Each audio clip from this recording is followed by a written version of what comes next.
Good morning, students. In the last class, we discussed about the Lewis theory of covalent bonding. In the Lewis theory, what we discussed that the formation of the covalent bond is for the purpose of completing the octet. So, in order to fulfill the stable octet of the nearest noble gas, the atoms are combining to form the covalent bond. But actually, we found that so many molecules are there where the central atom is not obeying the octet but undergo the process of bonding. And also we discussed some atoms, so many molecules are there but the central atom is having the deficiency from the octet, still it is forming the stable molecule. So, the failure of the octet rule leads to the conclusion of development of another concept of covalent bonding called valency bond theory. Okay. So, we will discuss today the valency bond theory. Okay. Valency bond theory, VBT. So, according to valency bond theory, the formation of the covalent bond is not by the sharing of electron. Here what happens? The valency orbital that contains the unpaired electron is getting overlapped with the valency orbital of another atom containing the unpaired electron. So, when the valency orbital containing unpaired electrons of both the atoms are getting overlapped, then the electrons present there are getting shared. So, covalent bond is formed by the overlapping of atomic orbitals. And this overlapping leads to the formation of the new kind of orbital. We can say the molecular orbital. And there are two kind of overlapping possible. Okay, one is called what? The head-on overlapping, other is called what? The side-wise overlapping. The head-on overlapping that results your sigma bond, and the side-wise overlapping results in the pi bond. Okay. So, the head-on overlapping can be possible for your s orbital. So, one s orbital, other s orbital can overlap to form an s sigma bond. Similarly, one p and other p also can undergo head-on overlapping to form a pp sigma bond. And also one S and one P also can get overlap to give an SP sigma bond. And P and P also can undergo sidewise overlapping to form pi bond also.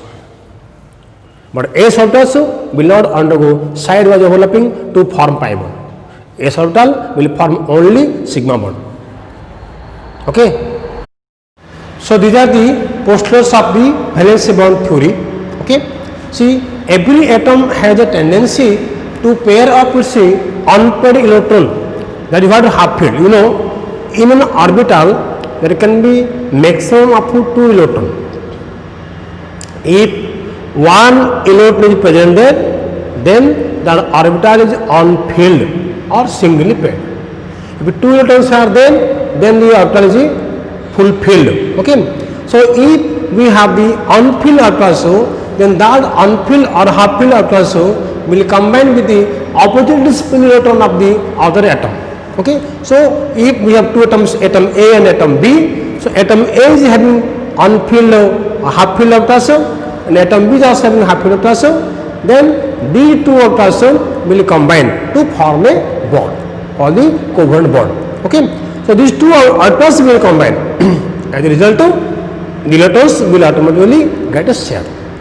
Okay. Now, half filled atom of the two atoms having electron with opposite spin come in proper alignment and proceeds toward the overlapping.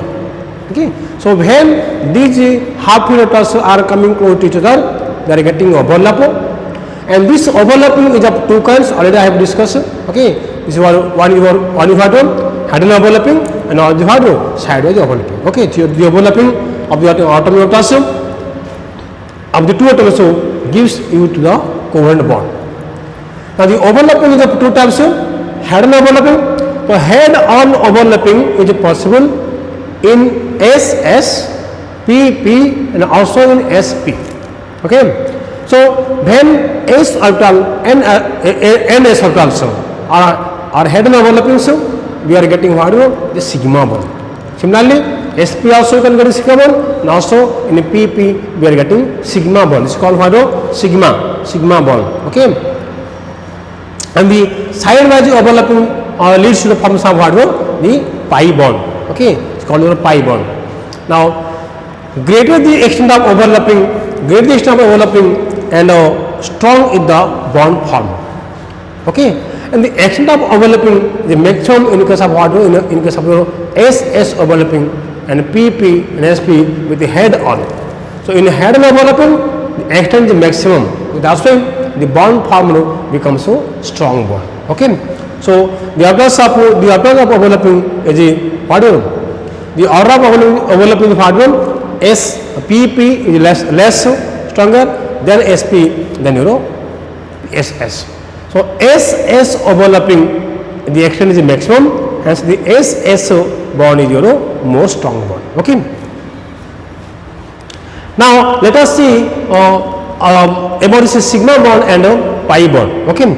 So already I told you that sigma bonds are formed by the head-on overlapping of the atomic orbitals. The extent of overlapping is the maximum here, hence the bond is a strong bond. Okay, and the pi bond is formed by the side-wise overlapping of atomic orbitals. The extent of overlapping is a minimum there, hence the bond is a weak bond. So what you can say between sigma and pi bond? Sigma bond is strong bond, pi bond is weak bond. Okay. Now, the formation of sigma bond is possible for SS, SP, PP, but the formation of pi bond is only for what will be PP. Okay, so SS pi bond is not possible. Okay, and also SP pi bond is not possible. So pi bonds are formed between P and P. Okay, and sigma bond can be present alone, but pi bond cannot present alone. So there can be pi bond only if there is sigma bond. We can see here. You see, so this you can say this is what is the sigma bond. Okay, this is what sigma bond, and these two can form your pi bond. This is your what this is what side-wise overlapping pi bond, and this is what the head-on overlapping called what sigma bond. Sigma bond and what is this pi bond. This is what the pi bond. Okay, so let us see the difference between sigma bond and pi bond. Okay,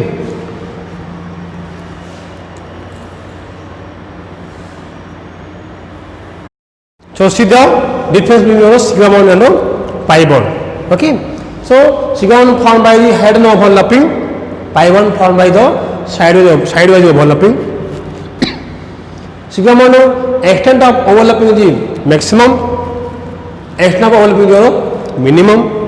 Sigma bond is a strong bond, pi bond is what weak bond. Sigma bond can exist alone, but pi bond can exist along with your sigma bond. Okay. Now sigma bond decides the shape of the molecule, but pi bond is not responsible for the shape of the molecule. Okay, clear? Now let us see how this overlapping of sigma bond and pi bond are being formed. Let us see if I go for suppose S orbital. So this is your S orbital. Okay, if I'll take another s orbital of the opposite spin, now these two, this is your what? S orbital, this is what you know? S orbital. Okay, now when these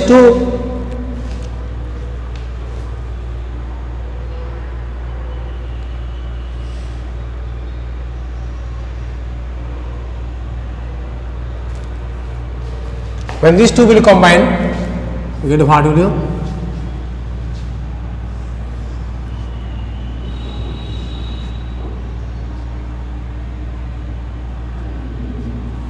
S overlap, or also you can write, you know,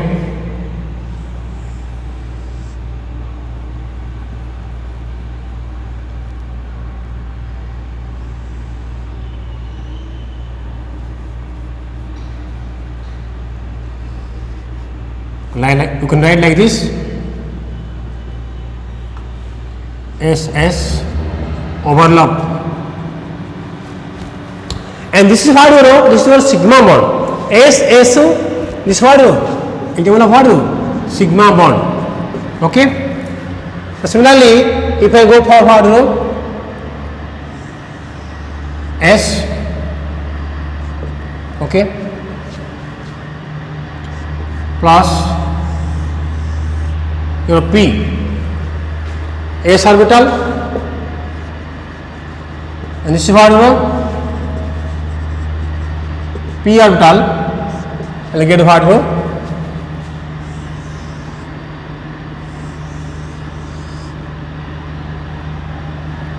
zero SP overlap, SP overlap.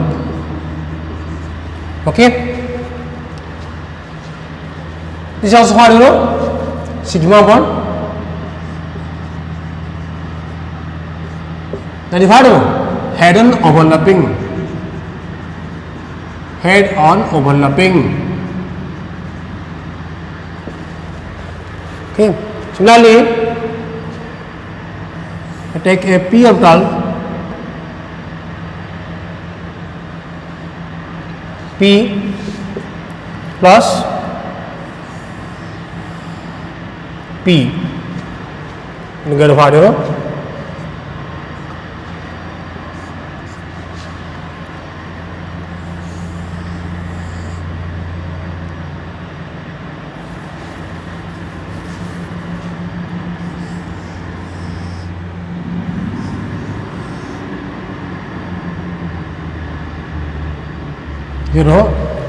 P orbital, P orbital, P orbital, which is called PP overlap, PP overlap.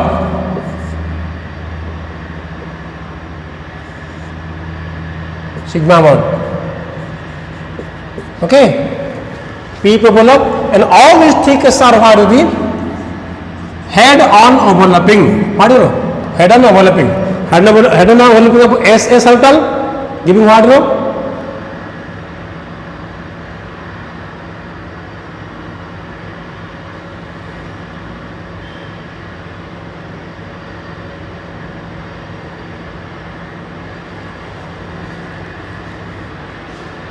Okay, S, okay, SS overlap gives SS sigma bond, okay, S and P overlap give what you know, SP sigma bond by head overlapping, P and P overlap give what you know, PP sigma bond by head overlapping, okay. Similarly,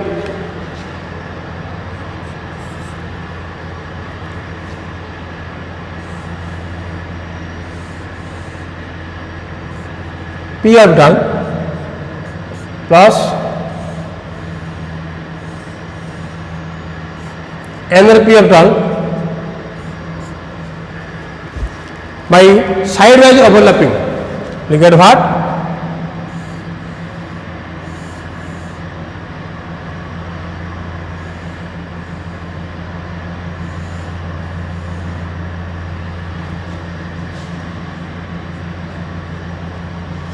PP, you know,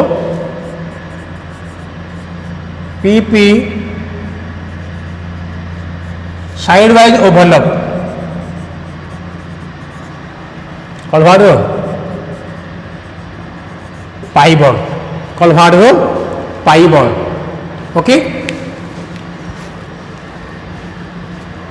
these are the different ways of formation of what? Sigma bond and pi bond. Okay, hydrogen overlapping, this is what?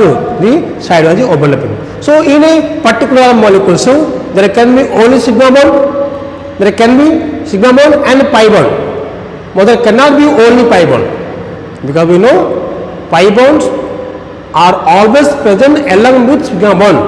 There is no pi bond without sigma bond. Okay, if sigma bond is there, then only there can be pi bond.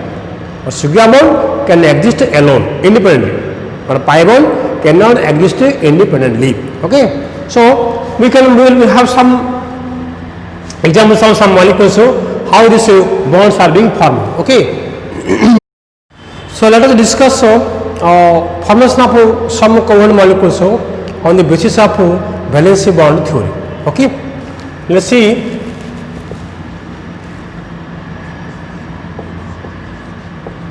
F2 molecule.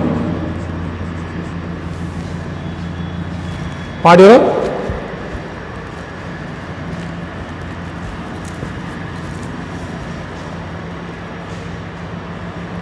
F2 molecule.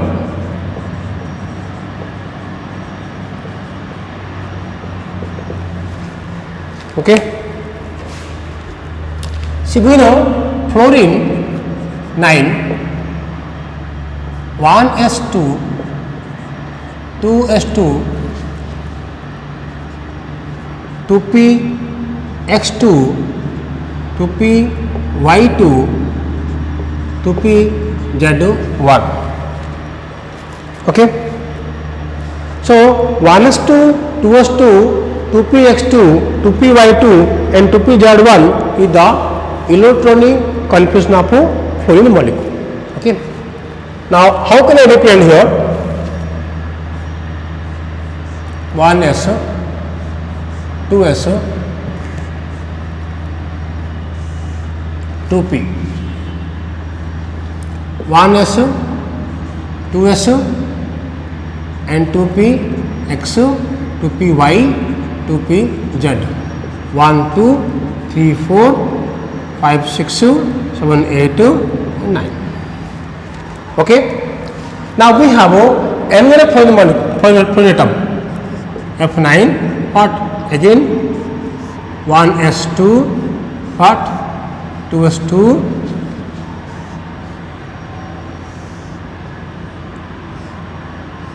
2px2, 2py2, 2pz1. So here you see, in the fluorine atom we have one unpaired electron in the 2pz orbital. In the two fluorine atoms, we have two unpaired electrons in the 2pz orbital. So if I can take this one is the clockwise, this is the anti-clockwise. Now what happens? For the formation of this F2 molecule, so 2pz of this fluorine and this fluorine, they will form what? They will form a bond. So there will be a sigma bond between the two fluorine atoms. So this now will pair will get what? F sigma F. Okay. This is the valence shell. Okay, this is the valence shell. And here we have the half filled orbitals, here one, here also one. Now these two are combining to give what? The fluorine atoms. Okay.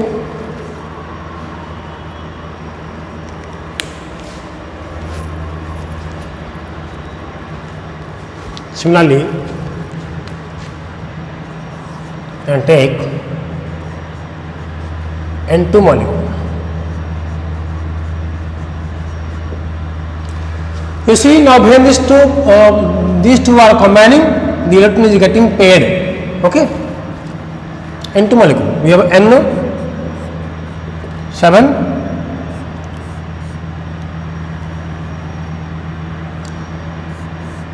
1s2,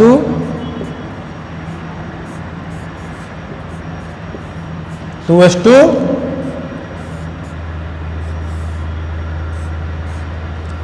2px, 2py, z, 1, 1, 1.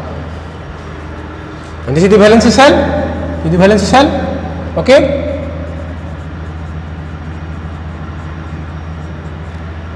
Now, we have another nitrogen N7 what? 1s2, 2s2, again what? 2px1, y1, z. Now here we have the 3 unpaired electrons, 3 half filled electrons are there, 2px1, y1, z1. Again another nitrogen, same thing, half filled, 3 half filled electrons. So these 3 are forming what?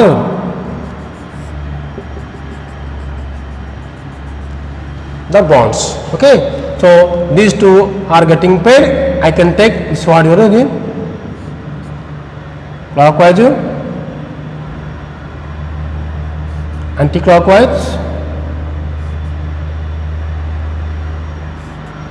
Okay, so we will get what? Now this also will get a paired. We will get what? N2 molecule. Okay. And because these electrons are getting paired now the N2 molecules, there is no unpaired electrons. All the electrons are now getting paired. The nitrogen, we have what? We have 1s2, 2s2, px1, y1, z1. So 3 electrons are there which are singly filled, half filled there. Now when the 2 nitrogens are combining, we are getting what? N2 molecule. Here this unpaired electrons are getting paired. So in N2 molecule, there is no such unpaired electrons. Hence, this becomes what? The diamagnetic. Because electrons are getting paired, this molecule is not attracted towards your magnet. This is called what? Diamagnetic.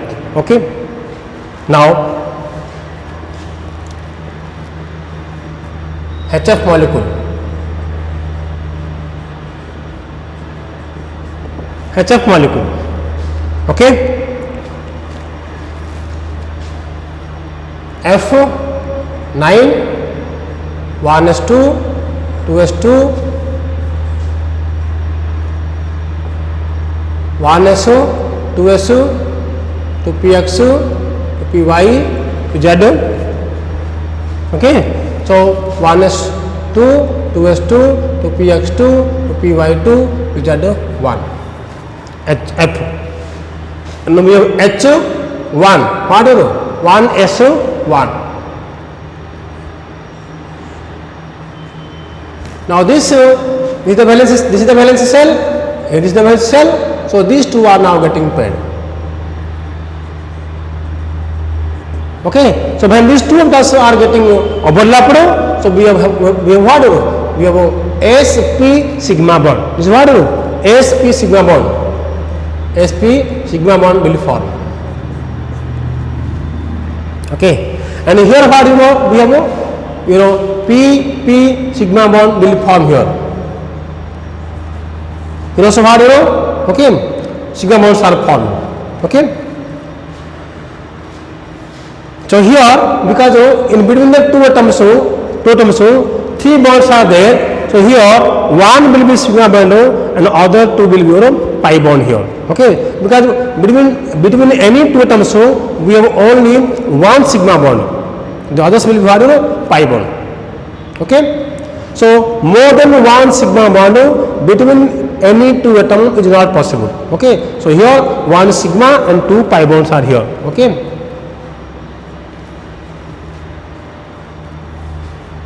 So 1 sigma and 2 pi bond are there. Okay. Your N, triple bond N. One is sigma, other pi and pi bond are there. Okay. Now in F we have only sp sigma bond. Let us have your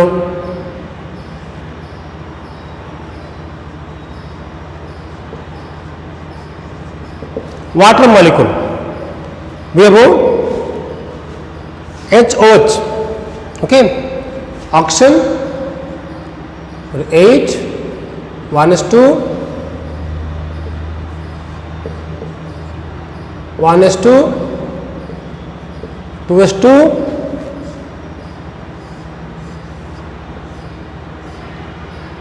2px2 y1 z1.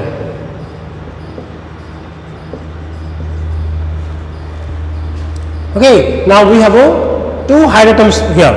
Okay, H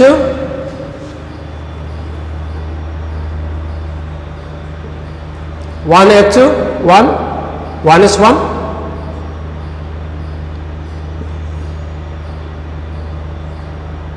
1 is 1, another H here. Okay, 1 is 1. So now this HO and this HO are combining to give what? H2O. Okay,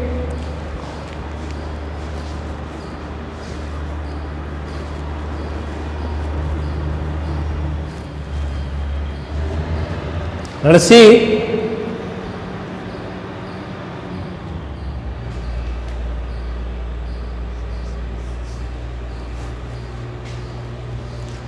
So if I take your O2 molecule,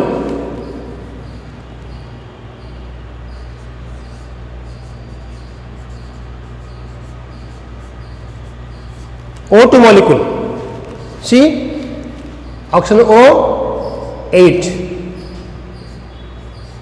1:2 2:2 1:2 2:2 2px 2py 2pz.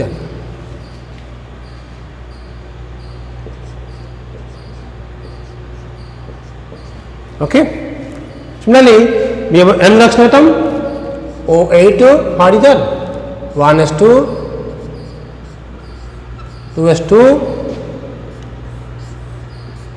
2px2 y1 z1. Okay, so now each oxygen atom is having two half filled after, so these two are combining to give what? Two bonds, and we are getting what? The O2 molecule. This will combine. This will combine. So we will get what? The O2 molecule, O double bond O, 1 sigma 1 pi. That means here you see in the oxygen molecules, so what becomes? Already 1:2 2:2 the electrons are getting paired, 2px paired, now 2py 2pz which were unpaired half filled were there, now they are getting paired with the help of the other oxygen atoms. So now the O2 molecule, in O2 molecule we have all the electrons are getting paired. So because all the electrons are getting paired, these molecules are not attracted towards magnet, and hence it is diamagnetic in nature according to valency bond theory. But experimentally it is found that oxygen molecule is paramagnetic. That means the paramagnet when you put a piece of iron in the liquid action, okay, the liquid actions will be attached towards iron. That means it will attract towards magnet. So this magnetic behavior of oxygen molecule couldn't be explained with the help of what? Valency bond theory. Because according to valency bond theory, the oxygen molecule there is no unpaired electrons, and hence it is diamagnetic. Any molecule or any molecule will be paramagnetic if it is having unpaired electron. Okay, and that magnetic moment you can calculate by using formula mu is equal to root over n into n plus 2. Okay, see,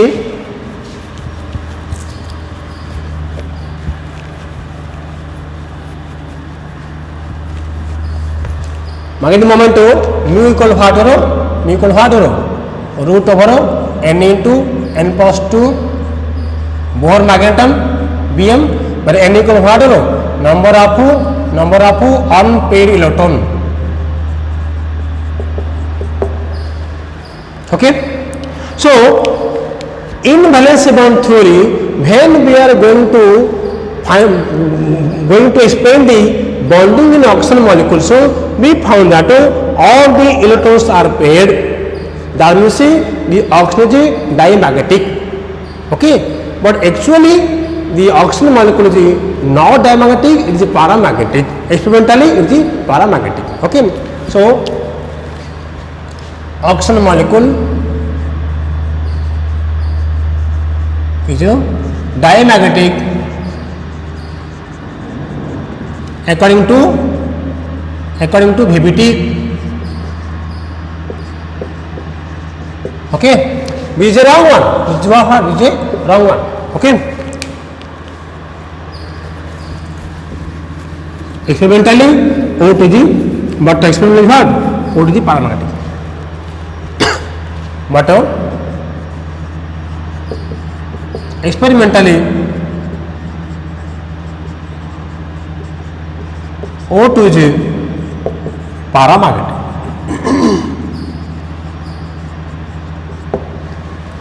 So the paramagnetic behavior of oxygen molecule couldn't be explained with the help of valence bond theory. This can be explained with the help of another theory called the molecular orbital theory. So molecular orbital theory will explain you how the oxygen molecule is paramagnetic in nature. That we will discuss after this. Okay, which is explained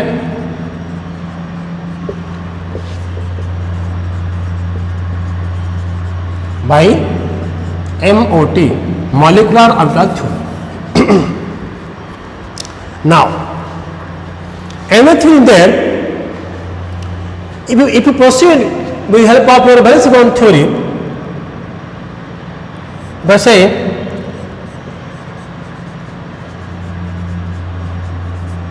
methane molecule CH4. Okay, see, if I take carbon 6 1s2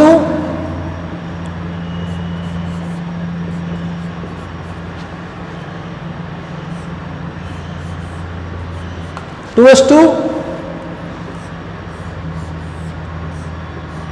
2p2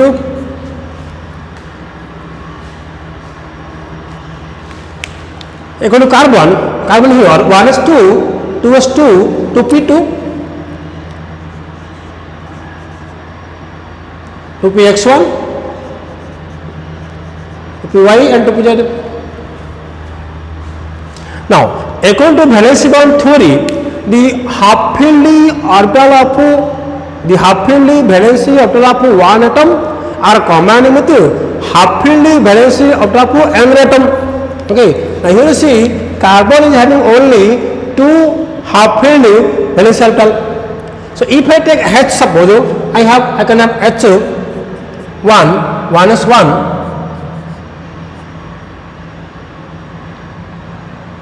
and I can have another H 1s1.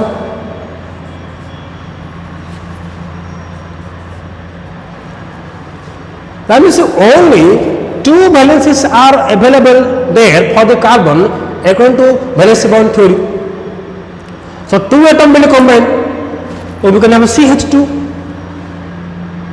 Okay, which is not possible. Actually we have CH4. That means 4 hydrogen atoms are combined with 4 half-filled orbitals of the carbon atom. But here you see how many are there? Only 2 are there. How is it possible? That means we have to promote the electron. We have to promote the electrons from this to something, somewhere. That will lead you what? The concept of combination of different orbitals again within the same atom. that is called what? Hybridization. So the bonding in methane couldn't be explained with the help of what? This is valency bond theory. Again you see, when you take the methane molecule CH4, you see this is further confirmed by, you see, when we have carbon, we have CH4, CH2, CH2, CH2, CH. So 4 sigma bonds are possible. 4 sigma bonds are there, but we have only here 2 unpaired in the carbon. So there can be only 2 sigma bonds, but here 4 sigma bonds. Again, this CH bond, this bond length, this bond length, this bond length, this bond length, all the 4 bond lengths are equal. And we have here what? S and P. Suppose someone promote the electron from this S into this one. So I will get 1, 2, 3, 4. I can get 4 electrons. Okay. So 4 unpaired I will get. If I promote the carbon electron from this one to this one, I can get 4 1. So I can form 4 bonds. But here you see 3 are there from the P, M is from S. So when the atoms will combine, the we will have S sigma bond, and again we have SP sigma bond. So the S sigma bond length and SP sigma bond length must be different. But that again what? Becomes equal. So this leads to the conclusion of developing another theory to explain the bonding called hybridization. That means there must be all the 4 atoms must be equal. That can be possible when the atoms are combining. Okay. So how you can say the bonding in methane couldn't be explained with the help of valence bond theory, because according to valence bond theory the covalence of carbon is 2, but actually the carbon shows tetracovalence. There is 4 valence. Similarly, according to valence bond theory, the oxygen is diamagnetic in nature, but actually the oxygen is paramagnetic in nature. And this paramagnetic behavior of the oxygen can be explained with the help of molecular orbital theory. So in the coming classes we will discuss how can we explain the paramagnetic behavior of oxygen with the help of molecular orbital theory, and also we will discuss how the bonding is possible in methane with the help of hybridization. So another 2 important theories are there. One is molecular orbital theory, or the hybridization theory. So in the next class we will discuss about the molecular orbital theory. Okay. Thank you.